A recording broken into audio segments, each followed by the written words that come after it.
Amici, comodo huc intrasti, non habens vestem nuptialem. Amigo, como aqui entraste, não tendo a veste nupcial? Podem se assentar. Reverendíssimo Padre Voli, nosso estimado pároco, reverendas irmãs, amados irmãos, irmãs, a parábola que nós acabamos de ouvir do rei que prepara um banquete de núpcias para o seu filho, na festa de casamento, tem muitas interpretações. Aquela que poderíamos chamar de a mais clássica, faz referência à transição, à passagem do Antigo para o Novo Testamento, da Antiga para a Nova Aliança. O rei aqui é um símbolo de Deus, que mais do que um rei terreno, é o Rei dos Reis, o Senhor dos Senhores. Ele prepara o banquete de casamento do seu Filho, nosso Senhor Jesus Cristo. E os primeiros convidados são o povo judeu.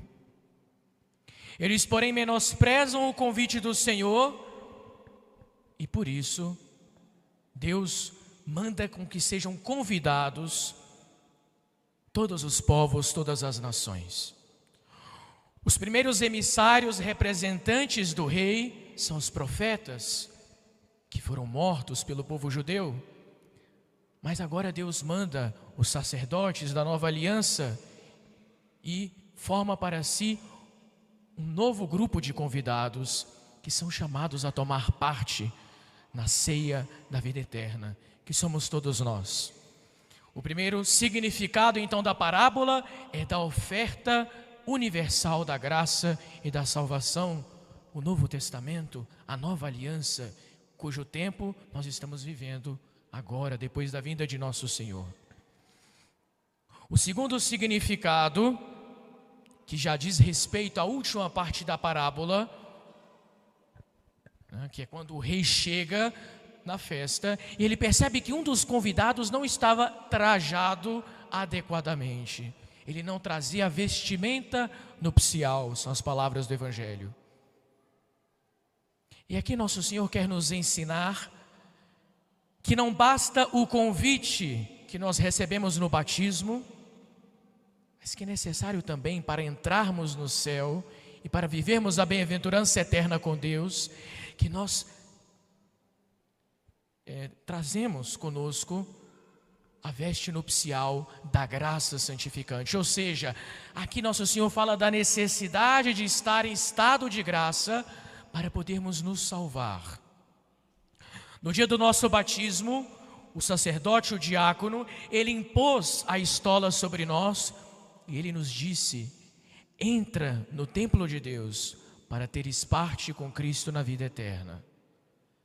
Mas não basta só esse convite.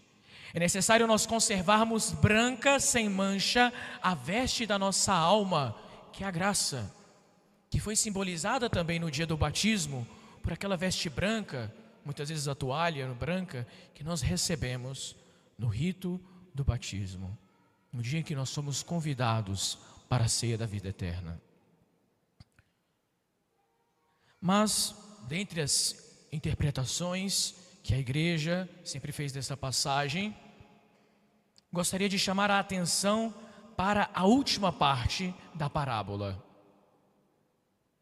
em que o convidado, que não estava apropriadamente vestido para aquela ocasião da festa de casamento, é expulso para as trevas exteriores, onde há choro e ranger de dentes. Aqui claramente um símbolo da condenação eterna, pois o inferno é o lugar do lamento, do remorso, do murmúrio. Todos nós que estamos aqui hoje, foi porque nós somos convidados para o banquete da Eucaristia. A cada domingo, a cada Santa Missa, o Senhor nos convida para tomar um assento no seu templo santo, na sua igreja, na sua casa. E Cristo quer, através da parábola de hoje, nos dar uma grande lição a respeito da modéstia, sobre como nós devemos estar apropriada, adequadamente vestidos para esta ocasião do encontro com Deus, das núpcias, do banquete do Cordeiro, dessa grande união que é celebrada entre nosso Senhor Jesus Cristo e a nossa alma. Ele nos chama para nos assentar à sua mesa, para comer, cear com Ele.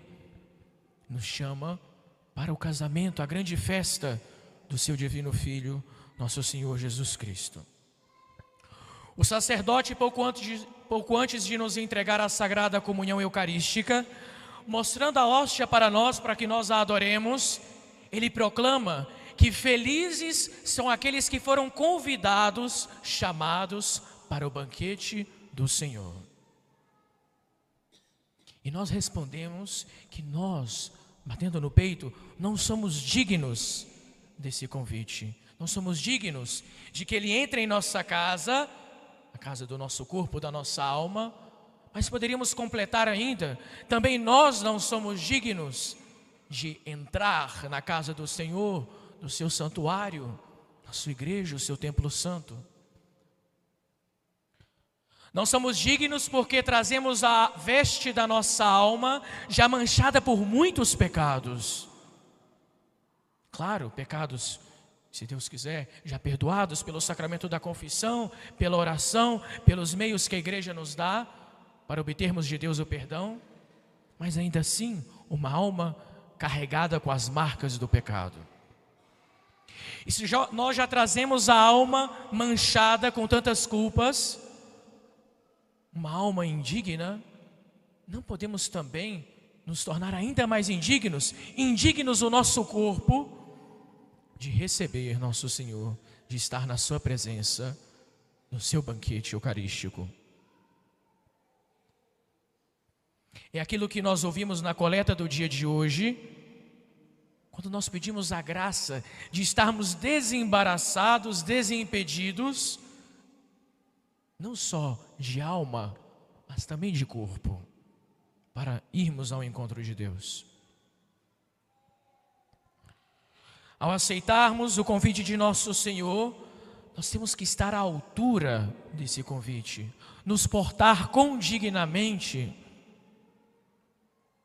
Aquele convidado muito ofendeu ao seu anfitrião, que não era qualquer pessoa, mas era o rei, e o filho do rei, não se portando como deveria se portar. Gostaria aqui de trazer à memória, para poder ilustrar aquilo que nós estamos dizendo, costumes que antigamente nós tínhamos, sobretudo no interior, com relação à vestimenta que nós devemos trazer para a Santa Missa. Tinha-se o costume em tempos idos, de que quando alguém ganhava uma roupa, eu já ouvi isso, várias pessoas contando de lugares diferentes, de que a primeira vez em que eu usava essa roupa, portanto uma roupa nova, era na igreja. A estreia da roupa nova se fazia na igreja. E ainda, em muitos lugares se guardava o costume de separar aquelas roupas que são as roupas para a missa, as roupas de missa, de igreja. Tudo isso mostra, através dessa piedade, desse cuidado, desse zelo, essa vontade de oferecer para Deus aquilo que temos de melhor. Nos nossos dias as pessoas se preocupam muito em estar vestidas para os grandes eventos sociais, para as festas de casamento, enfim, para tantas ocasiões, e se preocupam muito com a sua aparência exterior, mas esse zelo, essa dedicação, esse esforço, nem sempre é observado em igual intensidade para estar aqui, comparecer na grande festa da Eucaristia, na ceia do Senhor. A partir disso também, a partir da parábola que nós ouvimos, do rei que exige que aquele convidado esteja à altura da honra que lhe foi dada de ser chamado para o grande banquete daquele reino, nós percebemos e compreendemos bem o costume que nós guardamos de modo especial na nossa administração apostólica, com todo o carinho, com todo o zelo, da modéstia na Santa Missa, na igreja. De modo especial, nós temos que lembrar que nós estamos aqui naquela que é a igreja principal, a catedral da nossa administração apostólica, que é a mãe, a cabeça de todas as igrejas da administração. Daí a nossa responsabilidade de darmos o exemplo mais do que as outras paróquias.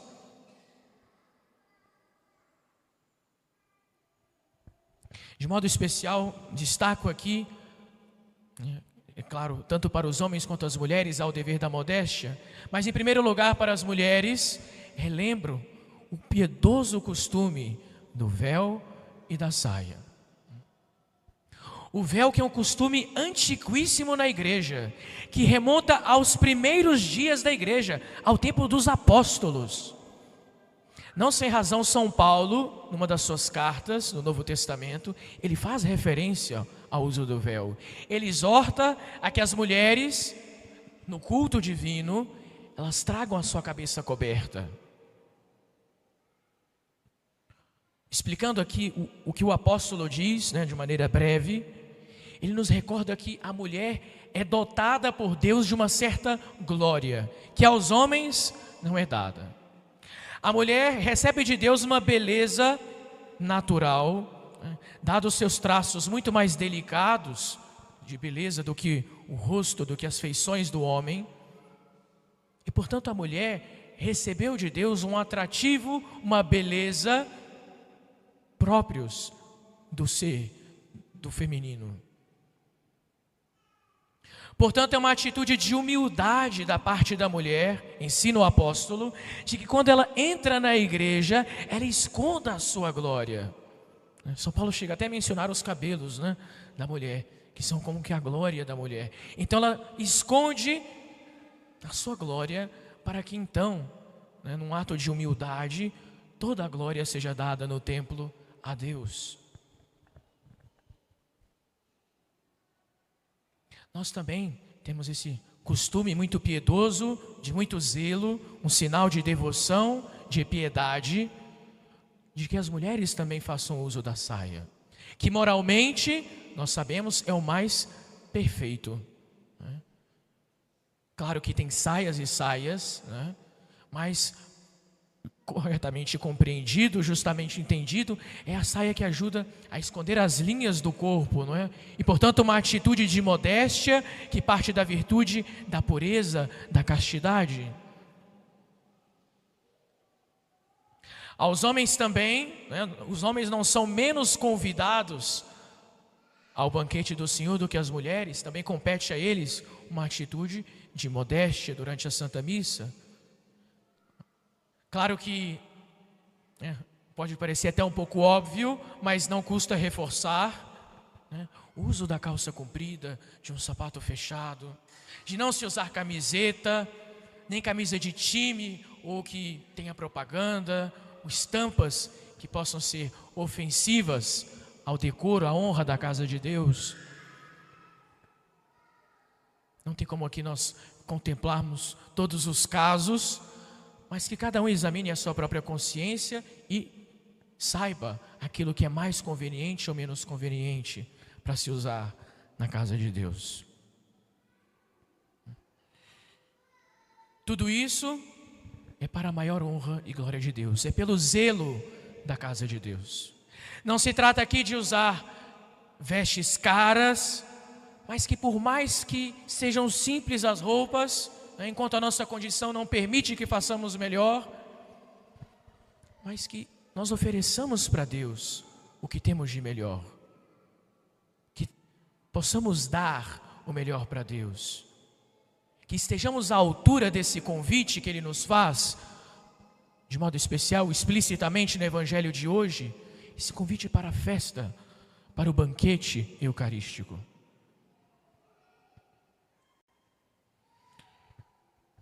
Quão triste seria se nosso Senhor, olhando para nós do sacrário, ainda que de um modo silencioso, nos dirigisse aquelas palavras que nós ouvimos no Evangelho de hoje, aquelas palavras de reprovação. Amice, quomodo unc intrasti, non habens vestem nuptialem. Amigo, como entraste aqui, não portando a vestimenta nupcial?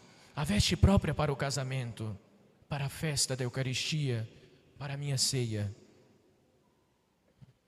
Vamos pedir então a Nosso Senhor nesta Santa Missa, por intercessão da Virgem Maria, ela que em Fátima, ela nossa padroeira, nos disse que haveriam muitas modas que iriam ofender a Nosso Senhor.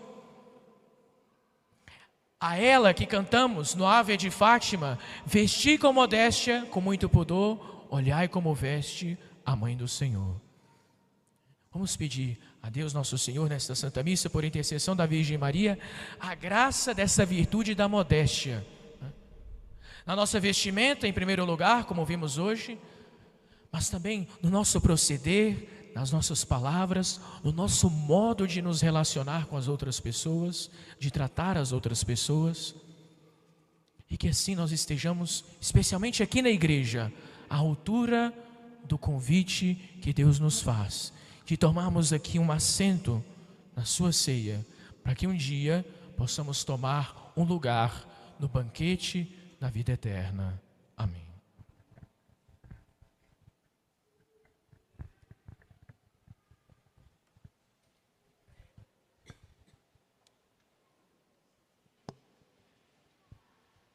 Credo in unum Deum. Creio em Deus Pai, Todo-Poderoso, Criador do céu e da terra, e em Jesus Cristo, seu único Filho, nosso Senhor, que foi concebido pelo poder do Espírito Santo, nasceu da Virgem Maria, padeceu sob Pôncio Pilatos, foi crucificado, morto e sepultado, desceu à mansão dos mortos, ressuscitou ao terceiro dia, subiu aos céus, está sentado à direita de Deus Pai Todo-Poderoso, donde há de vir a julgar os vivos e os mortos. Creio no Espírito Santo,